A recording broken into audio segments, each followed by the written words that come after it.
Hello guys, good evening. Eto, muli ako nagbalik para ibahagi na naman yung bagong connection. So, ang gagamitin natin connection para sa internet for Sun, CTC, CTU, and TU Promo ay ang Spark VPN. Ito po yan. So, makikita po to sa Spark, sa Play Store. So, search nyo na lang. Tapos, pagka-install nyo, open nyo na lang. So, before anything else, kailangan nyo muna i-reset.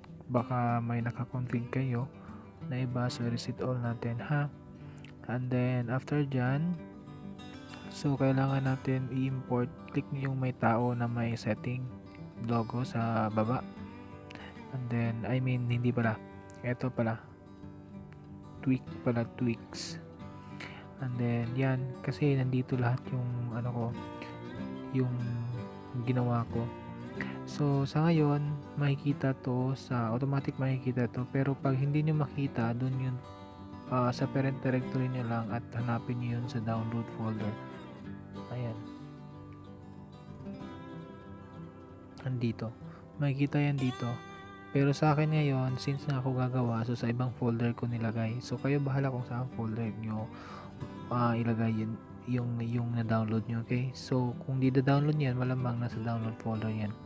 So, after nun, i-connect natin yan dito. So, ito for 30 days, ito, kahit dyan. So, itong tatlo lang muna. Yung ito, ayan. So, start nyo lang. Pag nakita nyo yan, start nyo lang, automatically, mag-connect siya. Nakikita nyo yung key sa taas. Yan yung palatandaan nyo kung na nakakonect na kayo.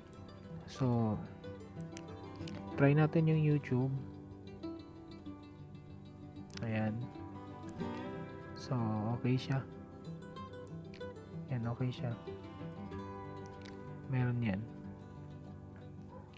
Medyo mahina nga lang yung signal ko dito kasi nga nasa downtown ako area. So, pasubok na lang din. Tatlong configuration ng tatlong server na ginawa ko. So, sige, yan lang muna sa ngayon na mai-share ko. So, balik tayo ulit kinabukasan. Salamat. Magandang gabi sa inyong lahat.